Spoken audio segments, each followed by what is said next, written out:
Post Sports Pulse, USA Today Sports. Sam Amick breaks down Game 2 victories for the Heat against the 76ers and the Warriors over the Spurs.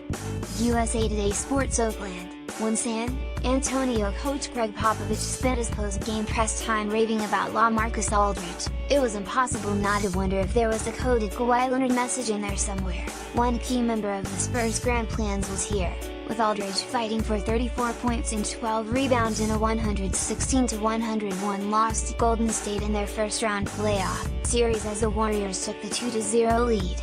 The other was back in New York, where Kawhi Leonard continues to rehab the right quadricep that is expected to keep him out of the postseason and, perhaps, remove him from said Spurs blueprint. And there was Popovich, heaping praise on Aldridge's defeat while bringing this story circle in a way that no one saw coming. LaMarcus has been a monster all year long, said Popovich, whose team went 47-35 during the regular season despite only having Leonard for 9 games. He's led our team at both ends of the floor. He doesn't complain about a darn thing out on the court. He just plays through everything.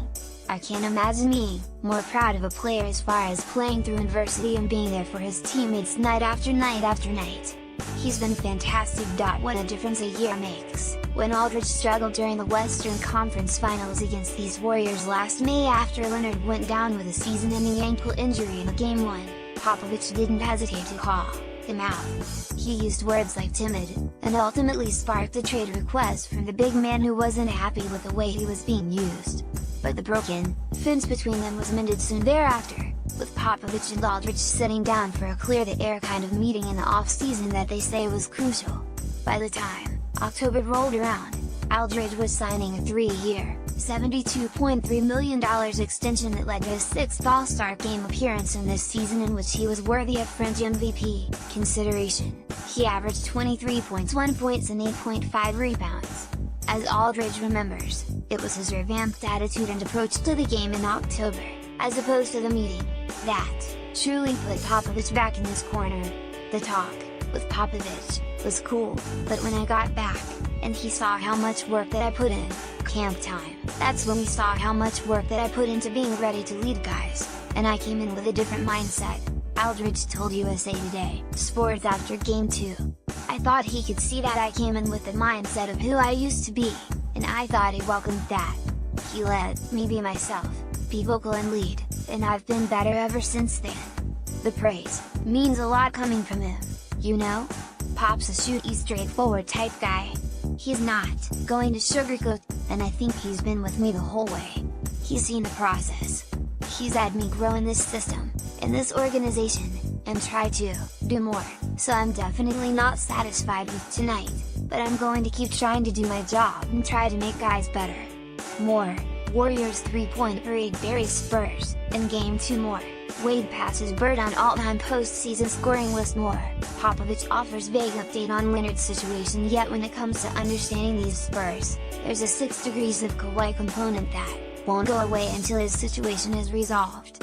The Spurs can offer him a 5-year, $215 million extension this July, but there is increasing hope around the league that they might trade him before then instead.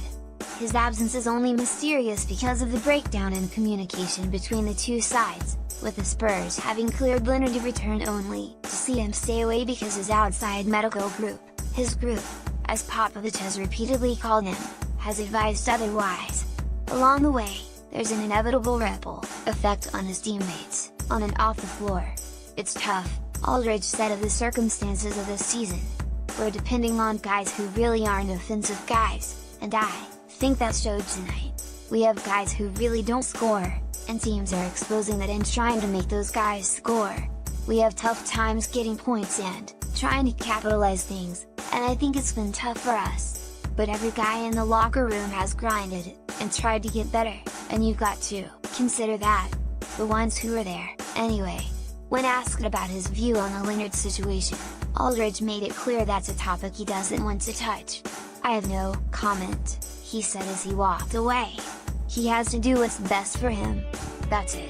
Nice to see you. Follow USA Today Sports Sam Amick on Twitter at Sam_.